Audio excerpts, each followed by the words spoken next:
السلام علیکم ورحمۃ اللہ۔ آپ کا سوال ہے علی مرزا کے حوالے سے۔ علی مرزا کا جواب یہ ہے ان کے تعلق سے، چمڑی اور دمڑی اور، نظر آنے میں بکری ہے لیکن ہے بھیڑیا۔ اوپر اوپر نظر آنے میں بکری والا معاملہ ہے لیکن ہے بھیڑیا۔ یوں سمجھ لیں کہ بھیڑیے نے بکری کی چمڑی اپنے اوپر کر لی ہے۔ اب بندہ بڑی ایزیلی بکری کے پاس جاتا ہے کہ یہ بکری غریب نے کیا کہنا ہے، یہ تو خود میں کر رہی ہے، لیکن جب بندہ قریب جاتا ہے وہ بگاڑ ہوتا ہے، بھاؤ کر کے بندے کو مارتا ہے اور کھاتا ہے۔ علی مرزا کی شکل دیکھیں تو آپ سمجھیں گے کہ اہل سنت ہے۔ علی مرزا کی ٹیبل پر موجود بخاری اور مسلم کو دیکھیں تو دیکھنے والا سمجھتا ہے کہ یہ اہل سنت ہے۔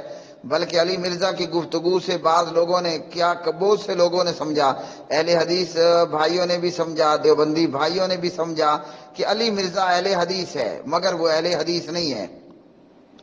علی مرزا اپنی شکل سے اور اپنے سامنے موجود رکھی کتابوں سے دیکھنے والوں کو یہ دھوکہ دیتا ہے گویا کہ یہ تو بکری ہے، لیکن اللہ کی قسم وہ بھیڑیا ہے۔ اور وہ تب پتہ چلتا ہے کہ جب بندہ قریب جاتا ہے اور وہ بھو کر کے کاٹتا ہے۔ تو علی مرزا گمراہ ہے اور اس کو سننا بھی جو ہے وہ گمراہی کا باعث ہے۔ وہ گمراہ ہے اور اس کو سننا بھی گمراہی کا باعث ہے۔ رہ گیا معاملہ علی مرزا حدیث بیان کرتا ہے، تو علی مرزا کی حدیث بیان کرنا یوں سمجھ لیں جیسے ٹی ٹی پی کے دہشت گرد قرآن پڑھتے تھے۔ علی مرزا کا حدیث بیان کرنا یوں سمجھ لیں کہ جیسے وہ دولت ابلیسیہ، جسے میڈیا دولت اسلامیہ کہتا ہے، داعش، جس کے ایڈمن تھے بغدادی صاحب، جن کے متعلق خبر یہ ہے کہ وہ کسی ڈرون حملے میں یا کسی اٹیک کے اندر مارے بھی گئے، ہلاک بھی ہو گئے۔ تو داعش کے لوگوں کا قرآن پڑھنا دیکھیں، ان کی لمبی لمبی داڑیاں دیکھیں، ان کی ستنے شلواریں ٹخنوں سے اوپر دیکھیں، اور آپ کا بھلا ہو داعش کے امیر بغدادی کا کھڑے ہو کر خطبہ دیکھیں، بلکہ خطبے کے الفاظ دیکھیں، ان الحمدللہ نحمدہ ونستعینہ ونستغفرہ، یہ سارا کچھ دیکھیں تو بندہ دھوکے میں آ جاتا ہے کہ یہ تو بکری ہے، یہ تو کوئی شریف ذات ہے، یہ اہل سنت ہیں، مگر وہ خارجی اس ذہن تھے۔ اور خارجیوں کے متعلق حضور نبی کریم علیہ الصلوۃ والسلام نے فرمایا الخوارج من کلاب النار، خارجی جہنم کے کتے ہیں۔ ایک کتا ہوتا ہے پاکستان کا، بغداد کا، عراق کا، مدینے کا، ہے ہندوستان کا، آپ کے گلی محلے کا لوفر کتا۔ لوفر کو ہم مزید سرائکی میں کہتے ہیں لوگڑ کتا، لوگڑ کتے کو ہم مزید اردو میں کہتے ہیں آوارہ کتا۔ تو ایک کتا تو وہ ہے نا، اور حضور، اور بلکہ کتوں میں سے ایک کتا وہ ہوتا ہے جو کاٹ لے تو کوئی مسئلہ نہیں ہے، ٹھیک ہے بھی میرے گھر کا کتا تھا، میں اس کو جو ہے ہفتہ وار اور ماہانہ وار اور سالانہ ویکسین کروا رہا تھا۔ ایک کتا تھا لوفر اور ایک کتا تھا لوگڑ، یہ لوفر لوگڑ سرائکی کے ورڈ ہیں، اور ایک کتا ہے آوارہ، یہ وہی ہے، اردو میں اس کے الفاظ ہیں۔ تو آوارہ کتا جب کاٹ لینا تو 7 انجیکشن لگوانے پڑتے ہیں۔ خیر میں جمعہ پڑھانے جا رہا تھا، جمعہ بھی موضوع توحید تھا، تو مجھے راستے میں کتے نے کاٹ لیا، 7 انجیکشن لگوانے پڑے، غالباً 4000 روپے کے قریب خرچہ آیا تھا اور درد بھی بہت زیادہ ہوا تھا۔ تو نبی علیہ الصلوۃ والسلام نے فرمایا الخوارج من کلاب النار، خارجی جہنم کے کتے ہیں۔ تو اب بتائیے دنیا کا کتا اتنا زہریلا تو جہنم کا کتا کتنا زہریلا ہوگا۔ اس لیے شکل پر مت جائیے، حقیقت پر جائیے۔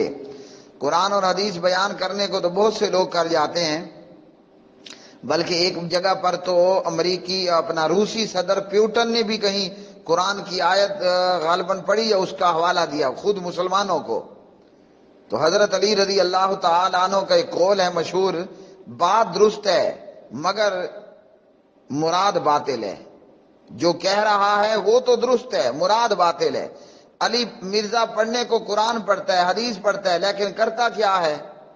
کرتا یہ ہے کہ وہ جناب ائمہ دین پر زبان نکالتا ہے، جیسا کہ امام ابن تیمیہ رحمۃ اللہ علیہ کے متعلق، اور اسی طرح دیگر ائمہ کرام کے متعلق، اور اسی طرح اہل تشیع کو ڈیفینڈ کرنا۔ تو اس لیے علی مرزا دکھنے میں کچھ اور ہے، نظر آنے میں کچھ اور ہے، حقیقت میں کچھ اور ہے۔ ایسے لوگوں کو سننا وہ سراسر گمراہی ہے اور ہلاکت ہے۔ علی مرزا خود اپنا ایک کوئی نیا فرقہ ایجاد کر چکا ہے، وہ کہتا ہے نہ میں سنی نہ میں وہابی، میں ہوں مسلم علمی کتابی، میں ہوں مسلم علمی کتابی۔ میں پوچھتا ہوں کیا دیوبندی مسلمان نہیں ہے؟ کیا بریلوی مسلمان نہیں ہے؟ کیا میں اہل حدیث مسلمان نہیں ہوں؟ جواب ہے کہ ہیں۔ تو جب ہم سارے ہی مسلمان ہیں تو کون سا انوکھا مسلم آیا ہے؟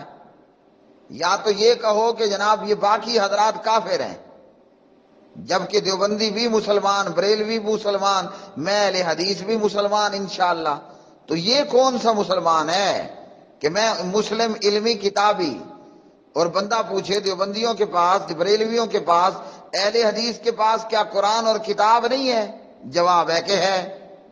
تو یہ کون سا انوکھا کتابی آیا؟ اور کیا باقیوں کے پاس علم نہیں ہے؟ تو ہے۔ تو یہ کون سا انوکھا علمی آیا؟ تو یہ کوئی اور نیا ہی فرقہ بنائے بیٹھے ہیں۔ ہاں دعا ضرور کر سکتے ہیں کہ اللہ تعالیٰ اس گمراہ کو اور گمراہ کرنے والے کو ہدایت سے سرفراز فرما دے۔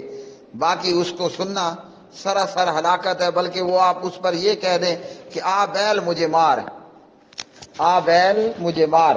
علی مرزا کو سننا ایسا ہے کہ آپ خود ابلیس کو دعوت دیں کہ آؤ میاں مجھے گمراہ کر لو۔